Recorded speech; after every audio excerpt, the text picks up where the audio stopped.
Good evening. You're watching NewsX. I'm Uday Pratap Singh. Our big story this hour following AIADMK Chief Sasikala's conviction. Tamil Nadu Governor Vidyasagar Rao has asked Palanisamy to come up with their list of supporters in a bid to become the next CM. Remember, he has, of course, been sworn in a function this evening at the Raj Bhavan. He has been sworn in as the new CM of Tamil Nadu.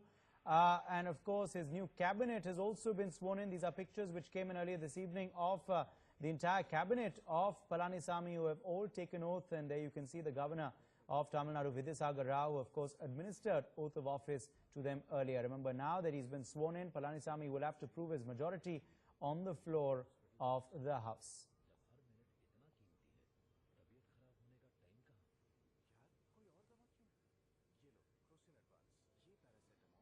Okay, well, let's get in Lokpriya quickly onto the broadcast, who's joining us live from Chennai. Lokpriya, what is likely now?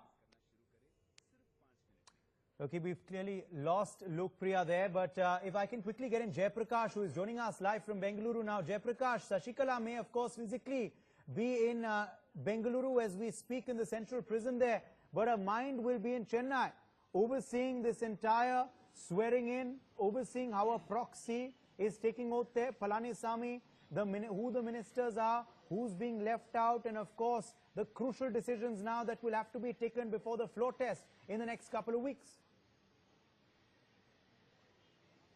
Absolutely. So that is what has happened. Whatever she has planned, it is done to perfection, including the cabinet ministers, 31 cabinet ministers, whoever she wanted. In fact, her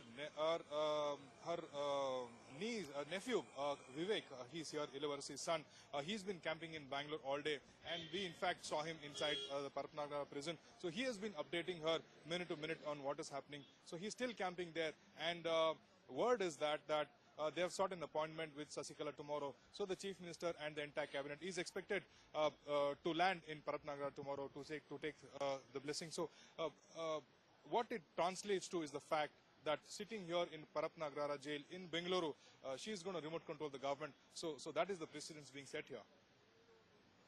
Absolutely. Well, stay with us, Jayaprakash. We're also, of course, being joined by R.K. Radhakrishnan, Associate Editor of The Frontline from our Chennai studios. We have Dhanya Rajendran of the News Minute also joining us live. Tanveer Ahmed Mir, senior lawyer, is also with us from Delhi, but it is a call-in show as well. Yes, our viewers can continue to call in and have their say on this big story. Our phone numbers are flashing there on your screens. You can call in. We're taking your calls live. In fact, I'm being told we have a couple of callers already with us.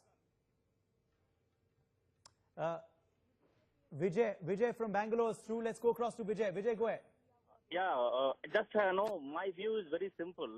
Whatever that it's happening around is a person who is culprit and is convicted by the highest court of this land, and that person is making a ruling of a state which is one of the prime states in our India, and this Edappadi Palanisamy with the 124 numbers, which is just a matter of 5 MLAs or 6 MLAs, when they move out of this place to that place, and it is all the proxy war happening around. Really, it is not at all right. Shashi Camp may claim that whatever they do, it is purely as a constitutional way they are doing it. But ethical is also a matter. When the people of the state are not at all interested to elect Sasikala or their proxies, and it is absolutely ridiculous of what's going around there.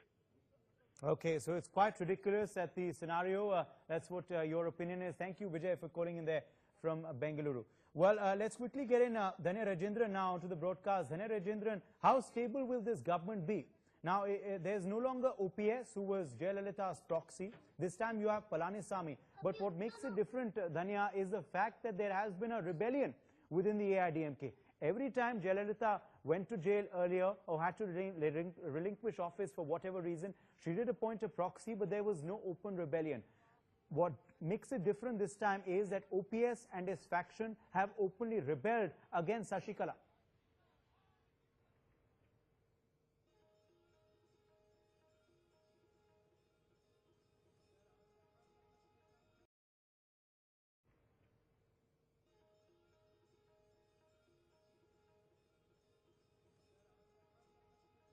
Dhanya, that question was for you.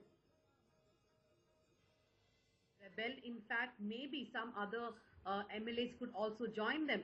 But I doubt if the ministers will rebel now, considering all of them have been given their portfolios, the same cabinet that Jayalalitha had which OPS retained, has been further retained by Edappadi Palanisamy.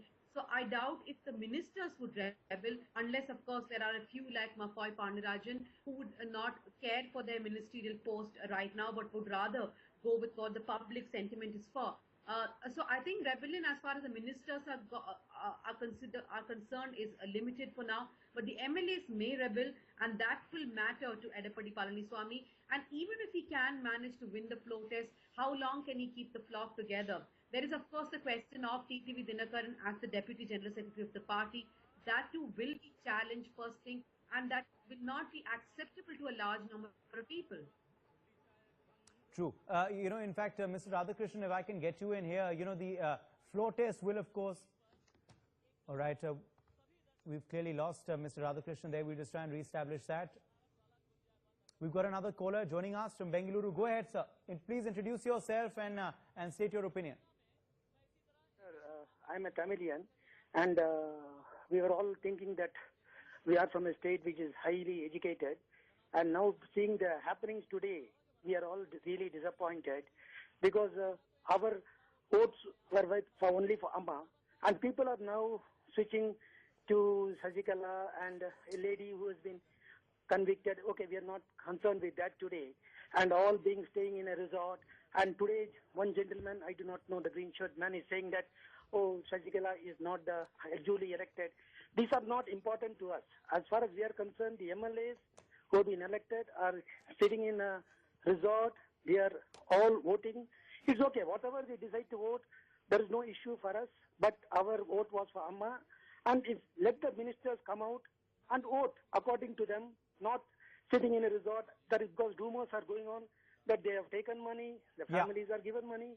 Lot of lot of WhatsApp are coming out. It looks shame on us that ultimately we have come to this stage. So you're not very happy with the state of affairs. You're not very happy with the state of affairs. Thank you, Rangarajan, for calling in there, stating your opinion from Bengaluru. Let's get in Lokpriya back onto the broadcast. She's of course joining us live from Chennai. Lokpriya, what is likely to be Palanisamy's schedule now? He has been sworn in, of course. Is he expected to go to the Jaya Memorial?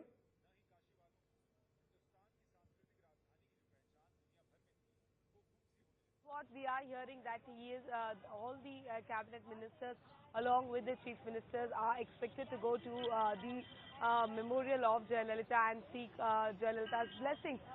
Here at O. Pannirselvam President, things are very calm. In fact, the cadres are very disappointed and saddened by the turn of events, and they still believe they have a fair chance in forming the government, even though the numbers are not in their side. The cadres here say that they do not accept Edappadi Palanisamy as the chief minister and that they do not have the public support and public mandate. So the confidence for O. Pannirselvam at this point in time is that Election Commission's verdict on the validity of Sasikala's appointment as the General Secretary and also the floor test that is to take place in 15 days. Right. Well, stay with us. We have more viewers, in fact, calling in now. It is a call-in show. We're taking your calls live right here on NewsX. Mrs. Savandra Sukumar is now joining us from Bengaluru. Go ahead, ma'am. Giving me the time. Actually, we should be ashamed of ourselves for electing such criminals for the post of MLAs and now shouting at the top of our voice that they have become ministers. Who will become minister? Only MLAs will become ministers. So hereafter, people should be very careful in selecting their MLAs. Otherwise, this is going to happen again and again in everywhere in our country. Hope at least this will give a lesson to the people of the country, and thereafter they will be very careful in their process of voting. Fair enough. Thank you very much. Thank you, Mrs. Sukumar, for calling in there from Bengaluru. Our next viewer is joining us from Chennai. Chandramouli is calling in. Chandramouli, go ahead. Hi, good evening. I'm calling from Chennai. Yeah. And we as voters have been taken for a ride. The voters' rights have not been heard at all. And just the act of 125 MLAs decide our fate. That is very unfair, and the people should seriously think in changing the constitution itself, which is very, very unfair, and we cannot allow a mafia gang to rule our state of Tamil Nadu. Okay, fair enough. Thank you, Chandramouli, for joining us there from Chennai. So those, of course, are the opinions of the public coming in. Our viewers can continue to call in. Our number, of course, is flashing there on your screens. Tanveer Ahmed Mir, if I can quickly draw you in. Tanveer Ahmed Mir, Sasikala may, of course, be in prison now in Bengaluru, but she would want to exercise her power, wield her power. She would want to get parole as soon as possible. How likely would that be, Tanveer, according to you? She would also want to use her legal options to get her jail transferred from Bengaluru to Chennai.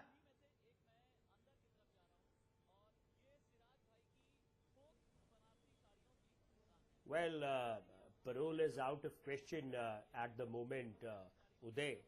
And let me tell you that a politician may be convicted by due process of law, but that does not mean the political potential inside a politician will vanish. I think one of the best examples in the forefront is Lalu Prasad Yadav, that he also was convicted in a corruption case, but he had the potential to turn the heads on the government and electoral process. As far as legal options of Sasikala are concerned, she has been convicted, by the Honorable Supreme Court in reversing the decision of the Honorable High Court, by the virtue of which she has been acquitted earlier. So the only thing what her lawyers can do is to file a review petition, which the chances are 1 in a million, it can never happen, and also a further curative petition.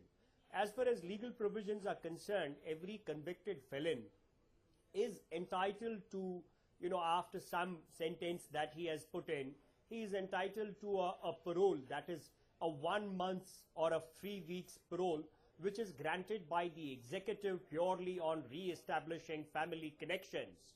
Now that can be applied through an executive process and taken to a logical conclusion.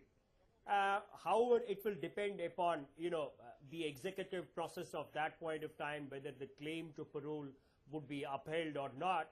But constitutionally speaking, on the other aspect, that since now the governor is administering the oath to the chief minister and he'll come to the floor of the house to prove his majority, the anti-defection law will also come into play.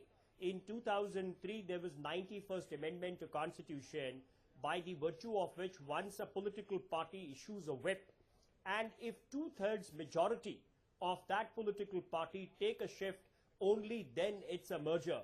Therefore, if some of the legislators belonging to AIADMK defy the whip, they may be in for disqualification. True.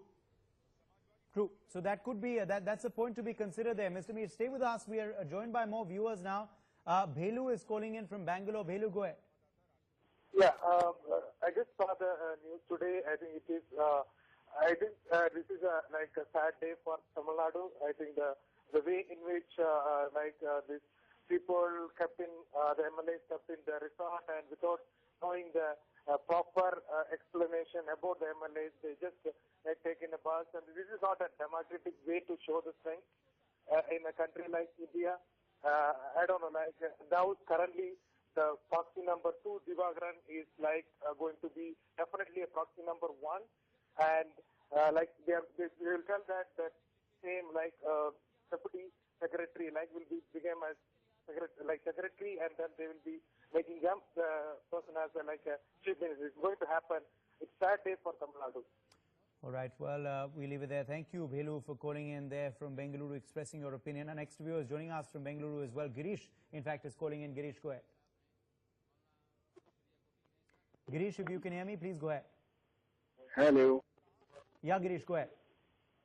Yeah, I'm Srinivasan here. Oh, sorry. Srinivasan, please go ahead. I think there's a... Yes, sorry. Actually, I have two main points which is hurting most of the common man. Number one is those people who say that they are with Jayalalitha. How can they be with her when all the people whom Jayalalitha had kicked out of her house and also from the party have been brought back, number one. Number two is the people want to know what is so luscious and delicious about this chief minister and power. This everybody knows, but the luminaries in your panel may just tell the people what is so luscious and delicious about these posts, after which they are hankering around. Thank you. Fair enough. Thank you, Mr. Srinivasan, for joining us there from Bengaluru. Okay, well, let's go back, in fact, to Mr. Radhakrishnan joining us there from Bengaluru. Okay, well, let's go back, in fact, to Mr. Radhakrishnan, who's still live with us at this point of time. Mr. Radhakrishnan, the fact is, The floor test will be extremely crucial for the survival of this government. That will be, of course, the first big obstacle which Palanisamy will have to cross now that he has been sworn into office. How do you see that really panning out, sir, given the fact that OPS will have, that kind of time to wean away more MLAs now? Also, the fact is OPS is waiting for the Election Commission to come out with a decision as well.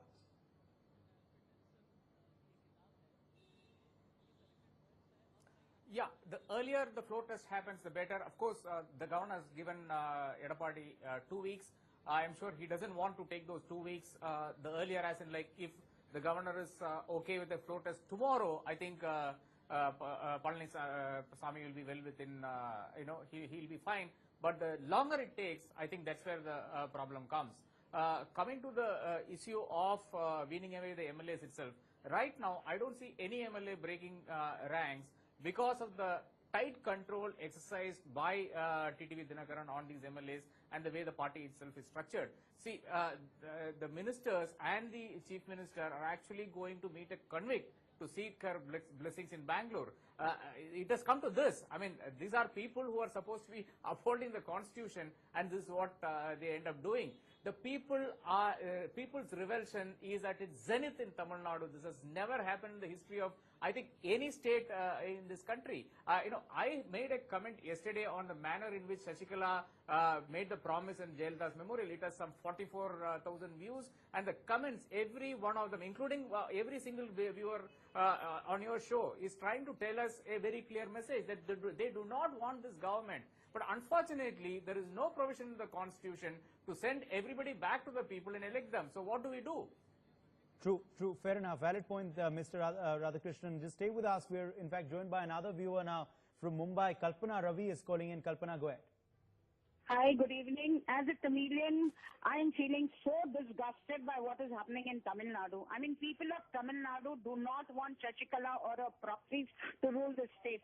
But I think the constitution, there need to be made a provision that if a chief minister dies in state, an election has to be called.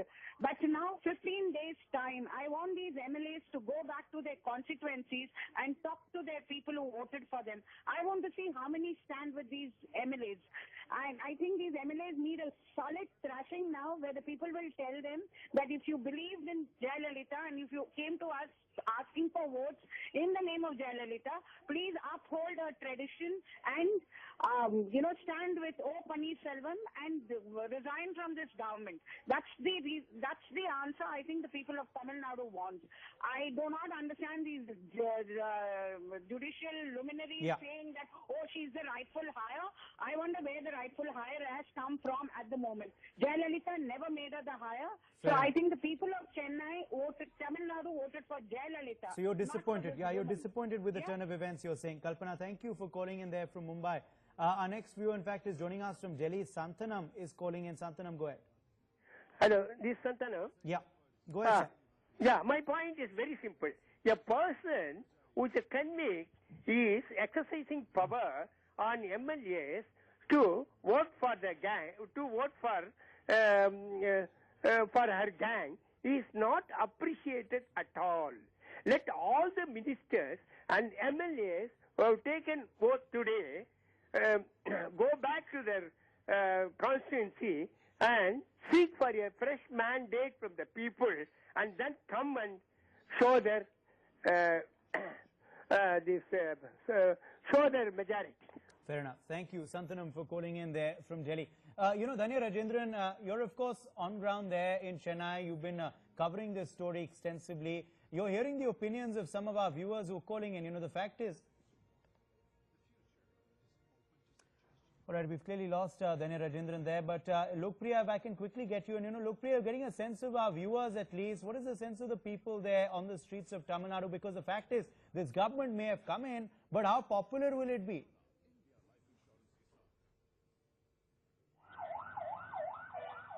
Well, that's the big question really, because this government clearly does not have the support of the people. The mandate was given to Jayalalitha and thereby the AIADMK. And the recent developments and the captive of the MLAs at Golden Bay Resort clearly has made people angry, and it was quite evident when these MLAs were returning from Kuvatur, when they're on their way to Chennai, the kind of abuses that were thrown at the people, at the MLAs by the people was quite evident. The anger is on the street really. And here at O. Paneerselvam's residence, there was a minor clash between Paneerselvam and C.V. Shanmugam. Remember, C.V. Shanmugam is from Sasikala's camp and they both are neighbors. There was a minor stone pelting over here between the supporters of both these camps. So clearly, the people of Tamil Nadu are not happy with this. But again, in the constitution, as the constitution demands, the majority will win. And at present, we have a chief minister, Edappadi Palanisamy. We will have to see in the floor test whether this government is going to survive or not.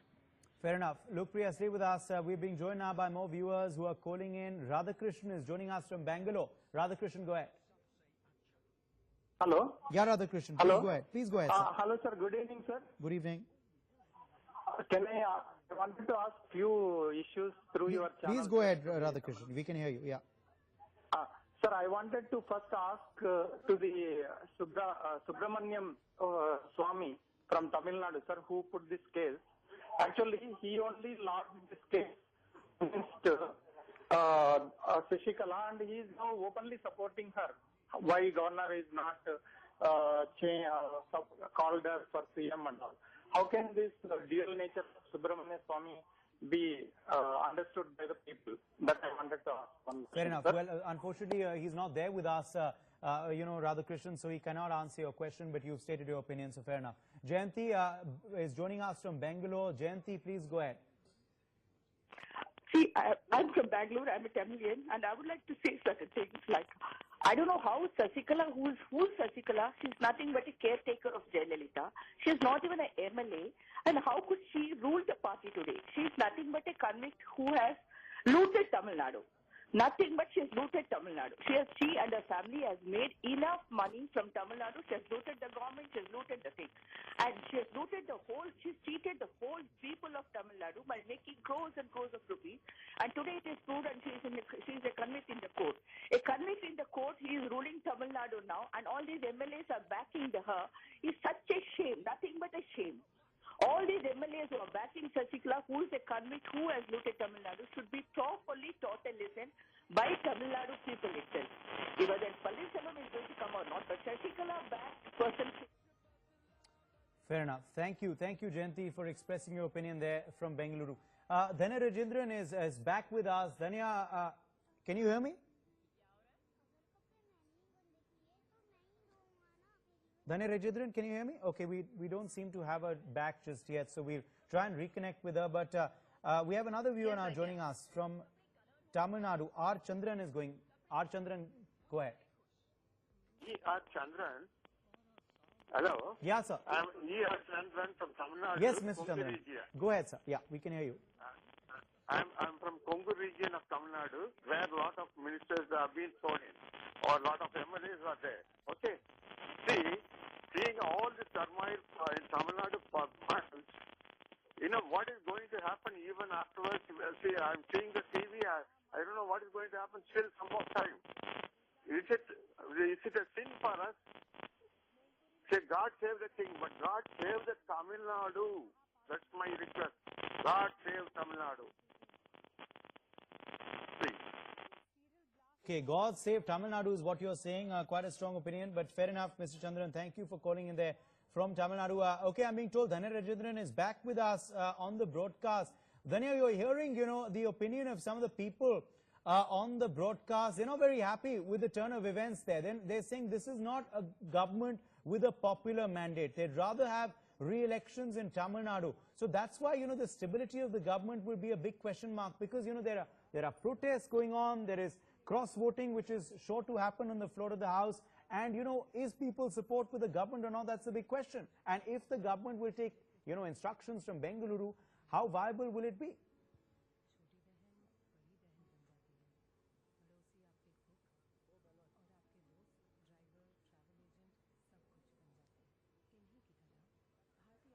Well, first thing, this is the government that each of these MLAs are those that Tamil Nadu voted for in first thing, this is the government that each of these MLAs are those that Tamil Nadu voted for in 2016. The crucial difference here is that the leader who they voted for, J. Jayalalitha, is no more. As far as public perception is concerned, they keep Jayalalitha aside, they keep the Manargudi family aside. They believe that Jayalalitha too was a victim of the Manargudi family's tentacles and she was made corrupt by all these people. Now that's of course public perception. The Supreme Court of course does not agree with that. They see Jayalalitha as corrupt as Sasikala perhaps was. So now let's go back to public perception. When they feel that J. Jayalalitha, the person that they voted for, is no longer there to control that government, they fear that the Manargudi family will take over the government completely.